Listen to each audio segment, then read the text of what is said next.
Monsieur Marshall dit fucking gros dégueulasse Teach. Dit Teach, dit le gros dégueulasse, a été, en fait pour moi, ce que j'aime énormément avec ce bonhomme-là, c'est que, je vais être cru, il a littéralement pissé sur le gouvernement mondial. Il a pissé sur le GM. Tout le monde, il a envoyé Lafitte. Il a envoyé Lafitte. Lafitte, il leur a dit oui, je vous propose Barbe Noire et hop, il a capturé Ace. Il est devenu Shichibukai pour partir à Impel Down. Et là où je me dis que l'auteur est incroyable, c'est que c'est pas juste il est arrivé à Impel Down en mode tranquille. Il est arrivé à Impel Down et Magellan l'a détruit. Magellan l'a couché. Donc en fait, tu te dis le mec il a pissé sur le GM pour se faire pisser dessus par Magellan. Et au final, après, il y a Shiryu. L'enchaînement des événements, je me dis, c'est pas possible. L'auteur s'est enfermé dans une cave. Il a écrit ses scénarios comme c'est pas possible. Contrairement au Shichibukai qu'on a vu juste avant, pour moi, Barbe Noire, c'est qui est génial. Et on a un antagoniste qu'on voit grandir dans l'œuvre. Il n'est pas, quand on le voit, il n'est pas le plus fort. Il n'est pas le plus dangereux la première fois qu'on le voit. La première fois qu'on le voit, il nous parle de quoi? Il nous parle des rêves. Ouais. Il nous parle en fait de la notion même du lore de One Piece. Avec une magnifique punchline. Ouais, là, le sol, c'est juste un trait de tête. On le voit posé comme ça. Et tu comprends, tu vois, la dichotomie vraiment qui est mise en place. Et tu te dis, ouais, bon là, on a peut-être un futur ennemi pour Luffy directement. Tu te dis jamais que ce mec sera allié à Luffy. Et au-delà du rêve, il y a aussi la notion de destin. Et c'est là, je reviens à tes propos, c'est que ce mec, il croit en son destin en fait. Et quand il est face à Magellan et qu'il se fait empoisonner, le mec, il est prêt en fait. Il est venu dans le plus grand des calmes à Impel Down. En pyjama, frère. Ouais, en claquette. Il est venu marcher dans le plus grand des calmes, hop, il rigole, il se tape il voit Magellan, premier réflexe, il se marre de rire.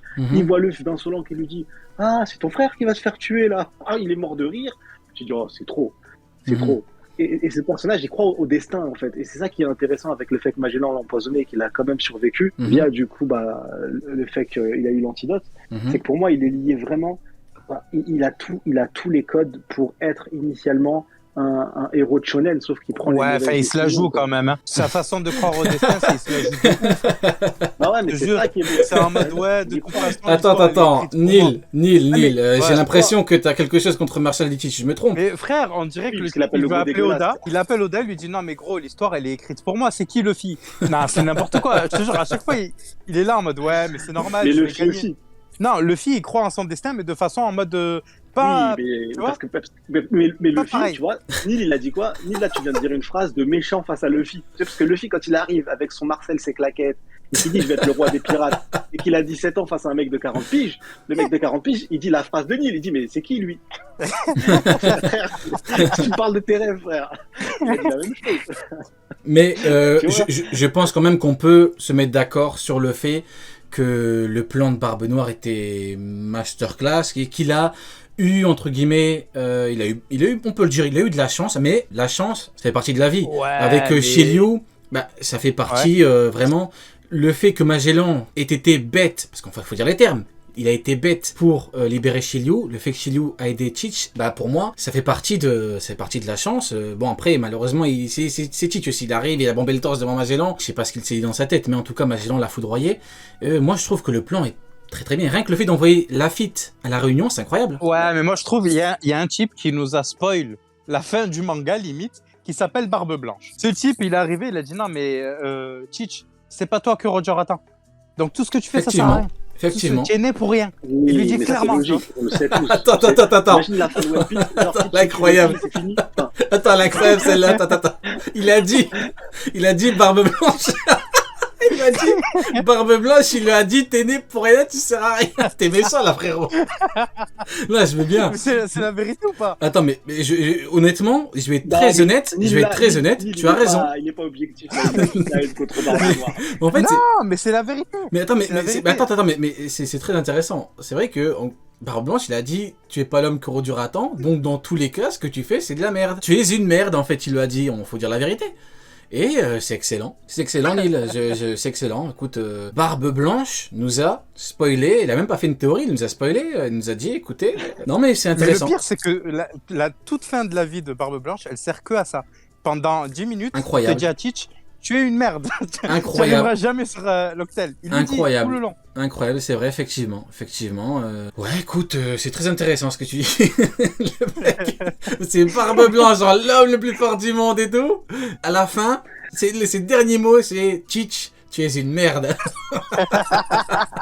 Ok, bon, écoutez. Le mec, il est mort debout pour lui dire ça quand même.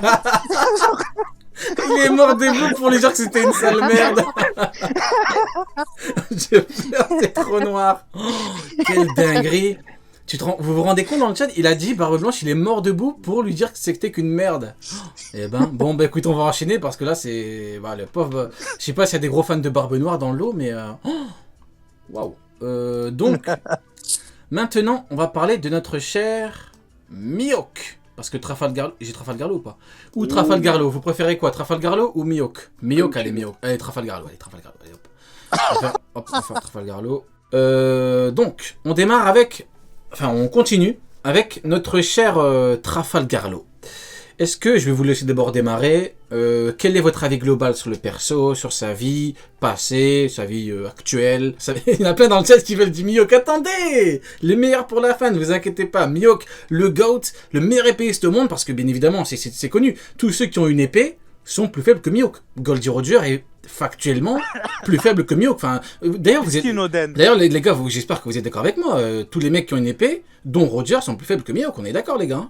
Sur Mihawk? Ouais, tous ceux qui ont une épée, dont Roger, sont plus faibles que Mihawk, c'est logique. Non, mais il n'y a pas un personnage de One Piece, de Two Piece, qui est plus fort que Mihawk. On est d'accord. J'ai eu peur qu'on... on est sur la même longueur d'onde. Là, il y a un truc que vous comprenez pas.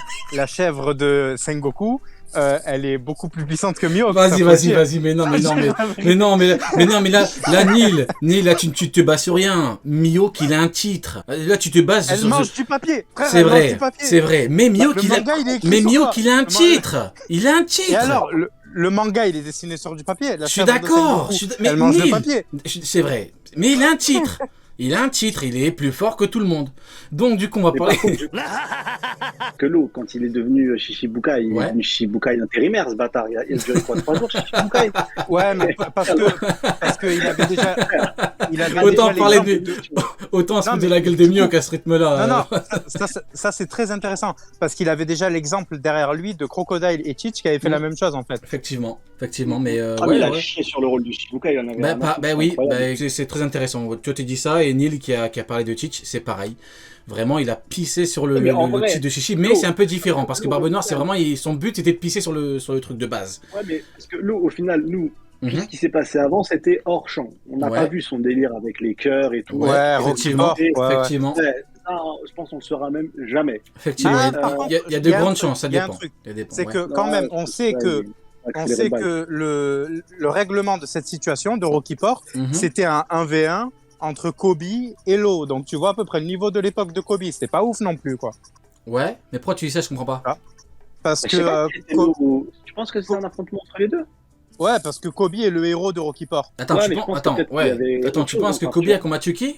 Law. Et pour toi, le résultat, ça donne quoi? Ça donne que Law est devenu Shishibukai pendant le combat. Donc soit Kobe il était éclaté au sol à la fin, soit ils avaient à peine commencé le combat. Après, Kobe, en vrai de vrai, c'est vrai que ce serait intéressant. Bon, on va pas en parler aujourd'hui, mais c'est vrai que Kobe, il va falloir en parler un de ces quatre. Franchement, il représente bien le Garp nouvelle génération. Le mec, il est censé être le rival de Luffy et tout. Et le mec, pour l'instant, il a rien fait. Vas-y, on déborde. Un missile à la nage. Pour moi, actuellement... il a le même palmarès que Garp au final. C'est-à-dire le néant. Non, c'est méchant. Non, restons sur l'eau. Comme je disais, pour moi, actuellement, le titre de Shishibukai de l'eau, à part le fait qu'il ait récupéré des cœurs de pirates, ça c'est très bien, la chanteuse québécoise, etc., on est là. Ouais. Mais à part ça, en vrai, c'est juste un 1v1 contre Kobe qu'il a mis là. Ouais, mais même, moi j'ai du mal à croire que c'est un 1v1 contre Kobe. Ouais, c'est résister à Kobe. Shishibukai. Non, moi je pense qu'il y a dû avoir autre chose pour que même. Mais l'autre chose, on le connaît, c'est les cœurs des 100 pirates. Ouais, mais donc il a peut-être dû affronter 100 pirates et il s'est mis du côté de Kobe et du coup après ça s'est passé, tu vois. Non, les cœurs des 100 pirates, il les a récupérés pendant les 2 ans parce qu'il dit très bien juste après Marineford, les gars, on va pas aller dans le Nouveau Monde, on va d'abord se préparer, on va se mettre en sûreté.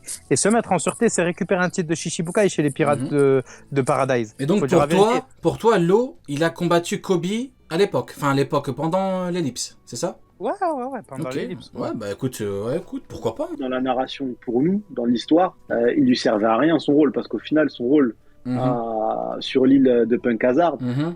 il a attaqué dans le plus grand des calmes, il a envoyé un navire sur Smoker. Mhm. Dans le plus grand des calmes, il s'en battait les cléouis. Ah, mais Le c'est fait propre au Shichibukai, hein. En ça vrai, lui a tous les permis chichis de s'en gagner. tapent. Hein. Tu regardes tous les Ouais, mais chichis, là, ils c'est n'en ont pas du rien tout à ça, foutre. parce Hein. que les Shichibukai avant, ils avaient vraiment un intérêt dans Mhm. l'histoire qui soit Ouais. Shichibukai. Là, pour nous, hein, il n'y a pas eu d'intérêt visuel qui soit Shichibukai. Tu vois, on s'est Ouais. pas dit, ah, heureusement, il est Shichibukai. Bah Parce que j'avoue, ça l'a pour aidé. moi l'intérêt, c'est vraiment le début de l'arc de Dressrosa, tu vois. Ce que j'ai aimé en tout cas, c'est la confrontation avec Fujitora. Où Fujitora lui Ouais. dit ouais, est-ce que c'est vrai, est-ce que t'es allé avec Luffy et tout, on va être ennemis, blabla. J'ai bien aimé. Mais en tout cas, pour revenir par rapport à l'eau dans sa globalité, parlons un petit peu de l'histoire de notre cher Trafalgar Law, qui est pour moi l'une des histoires les plus tristes. Et c'est vraiment un flashback que j'aime énormément, notamment avec notre cher Corazon. Corazon Oui. qui est un petit peu, on peut le dire, c'est devenu un personnage légendaire chez les fans. Tout le monde, quand tu dis à quelqu'un est-ce que tu aimes Corazon, j'ai jamais vu personne dire que Corazon est un mauvais perso, que ça a été mal tiré à ce niveau-là. Moi, personnellement, je kiffe Corazon, je kiffe son histoire, je kiffe tout ce qui entoure le perso. Et oui. par rapport à l'eau, franchement, je trouve que c'est très très bien raconté. Et je trouve le flashback fort intéressant et très très très bon. C'est pendant ce flashback qu'on a la première mention de Sword avec les appels codés Mhm. entre Corazon et Mhm. Sengoku. Ouais. Donc déjà rien que là, on a la seule possibilité de sauver la marine, elle vient de cette petite organisation Ouais. chelou et c'est introduit à ce moment-là. Donc ça, c'est assez Ça, flippant, ouais. Et moi, sur ce personnage-là, je vais le dire parce que je le dis rarement, je dis merci à l'anime, vraiment. Parce qu'au Ouais. final, dans le manga, le flashback, c'est juste des cases, en fait. Mhm. Tu sais, c'est quelques cases qui s'enchaînent. Alors que là, Quand on a eu des voit bonnes rallonges. Mhm. Ouais, quand on voit ses camarades mourir, on comprend, bah, du coup, juste parce qu'il y a une case avant, il lui tend la main en mode. Quand on voit juste en fait une case avec ses camarades qui lui tend le bras en mode salut, coucou, donc tu comprends qu'ils sont potes, et la case d'après, ils sont morts. Mhm. Ça dure 2 pages maximum ce flashback en fait sur la mort, la mort qu'il a vécue très jeune, alors que dans l'anime, ils nous ont vraiment fait comprendre qu'il avait des potes, qu'il y avait un lien avec ça. Ouais, donc pour toi, l'animé a vraiment carré à ce Ouais. niveau-là, quoi. Ouais, là ils ont géré de ouf parce Ouais, que c'est vrai que dans le manga, en plus, et ça c'est l'un des défauts de One Piece, faut être honnête, Mhm. c'est des fois la lecture des cases qui des fois sont complexes. Des fois c'est pas évident de bien déceler ce qui se passe, t'as besoin C'est de vrai. relecture. C'est Et vrai, même c'est des vrai. fois, entre nous on s'échange, on se dit t'as compris ça, moi j'ai pas compris ça frère. Ah bon? Surtout dans les Donc, arcs comme genre ouais, Nigashima, les arcs vraiment où il y a beaucoup de choses qui se passent, quoi. c'est ça. Ouais. Après, ça reste la patte de Oda et ça le singularise, donc c'est pas mal, tu vois. Mhm. Mais moi, pour moi, c'est vraiment là, je remercie l'anime parce que ça a permis à l'eau Mhm. d'avoir vraiment un flashback intéressant, enfant et développé parce que dans le manga, c'est 2 pages, quoi. Mhm. Parfois, l'animé fait du très très bon taf avec des Ouais, rallonges et des absolument. rallonges qui sont vraiment incroyables, et des flashbacks ouais. qui sont sublimés, comme avec notamment le flashback de Senior Pink. Je trouve que pareil, l'animé à Carrie à ce niveau-là, c'est incroyable. Non. C'est Bon, incroyable. en tout cas, du coup, par rapport à l'eau, petite problématique, on nous a introduit une capacité spéciale de son fruit, le Opeoponomi, qui est un fruit, voilà, on connaît, hein, le bail 5 milliards et tout, c'est pas n'importe quoi. L'utilisateur de ce fruit-là peut se sacrifier pour donner la jeunesse éternelle à quelqu'un. Moi, je pars du principe que quand un auteur nous présente un bail comme ça aussi fort, c'est qu'il y a de très très très fortes chances pour que ça se passe. Donc, la problématique est la suivante. Est-ce que Trafalgar Law va l'utiliser pour quelqu'un, oui ou non, selon vous? Moi, je pense que ça a été introduit pour nous dire que Im date de l'époque du siècle oublié. Que le fruit à l'époque, enfin, le pouvoir en tout cas, pas forcément le fruit, mais le pouvoir à cette époque a été utilisé et que depuis, le gouvernement mondial cherche à remettre la main dessus. Très fort probable, très très fort probable, ouais. Et toi, Sonny? Moi, je pense que ça sera pas utilisé parce que on arrive à un moment où, et surtout là, c'est un manque de temps en fait. C'est comme à l'époque, c'est un sujet un peu différent, mais c'est pour parler en termes de temporalité, l'impact. À l'époque où il y avait Luffy Katakuri, beaucoup voulaient que Luffy perde. En fait, ils se disent, faut que je devienne plus fort, mais on n'a plus le temps pour une défaite de Luffy. C'est clair, bah oui. C'est pareil actuellement sur l'arc c'est clair. Onigashima. On n'a plus le temps, t'as totalement raison, ouais. Même des youtubeurs qui sont suivis à toute patate, qui balancent il aurait dû avoir une perte importante chez les Mugiwara. Oui, Luffy aurait dû mourir, oui, Zoro et Sanji, oui, tout le monde doit mourir. Oui. Luffy, il n'y a plus le temps pour ça. C'est fini. Oui, Il c'est n'y aura clair, pas ouais. de mort traumatisante pour les Mugiwara, une remise en question. Ouais, c'est La clair, remise en ouais. question, elle a eu lieu dans le manga, elle a été écrite, elle est passée. Maintenant, ils avancent. On a eu une Et ellipse pour pour moi, ça, elles se sont entraînées pour ça. Luffy a déjà perdu au début de l'arc et il a encore perdu pour encore moi, après. Il peut pas perdre définitivement, je- donc ouais, ça, et je au bout d'un moment. transpose ça sur l'eau. On n'a plus le temps, en fait, de développer. Pour moi, l'eau, son arc, il s'arrête vraiment après la saga des 4 empereurs. Il sera toujours Mhm. un allié des Mugiwara, c'est une Mhm. certitude. Mais ce ne sera pas l'objectif de Im-sama tout de suite, l'eau. Il ne faudra pas chercher à sauver l'eau. Mhm. Pour moi, l'eau, son personnage, il était venu avec son première ambition. Venez, on va détruire Kaido. Ouais, Kaido a été vaincu. Luffy a gagné un allié. L'eau ouais. pense avec une certitude que Luffy, ça sera lui l'élu. Il n'y a pas de doute Mhm. là-dessus. Pour moi, le personnage, ça y est, on a Mhm. vu. Tu vois, et je Après, pense qu'on va passer c'est à autre chose, on intéressant va ce que tu avancer. dis par rapport au fait qu'il y en a beaucoup qui voulaient le décès d'un personnage très important, dont, enfin, surtout un Mugiwara. Pour moi, ça vient principalement de la comparaison qu'on n'aurait jamais dû faire. Je dis pas à nous, mais les gens, beaucoup. C'est Onigashima. Il y en a beaucoup qui ont comparé Onigashima à Marineford. Il y en a beaucoup qui auraient voulu C'est pas qu'on ait pareil. un Ace qui meurt. Ils sont Genre, en fait, le Alors, parallèle. incomparables, les Non, mais gars. le parallèle, c'était Juste- genre Kaido. Le parallèle, c'est, je comprends, c'était en mode Kaido va mourir comme Barbe Blanche et Mugi va mourir comme Ace. Mais non. On n'a plus le temps en fait de. Et ça y est, enfin, son objectif c'était Kaido. Mhm. Bah ça y est, c'est fini Kaido. Ouais. Voilà. Bon, on conclut avec l'eau. En gros, pour moi, il y a quand même encore des chances pour qu'il utilise ce pouvoir maintenant. Pourquoi? C'est très compliqué d'imaginer parce que surtout, ce fruit te permet de donner la jeunesse éternelle à quelqu'un. Pour Luffy, ça va lui servir à rien. Pour un Mugi, ça va lui servir à rien. Donc, c'est très compliqué. ザ・ワールド時を止まれ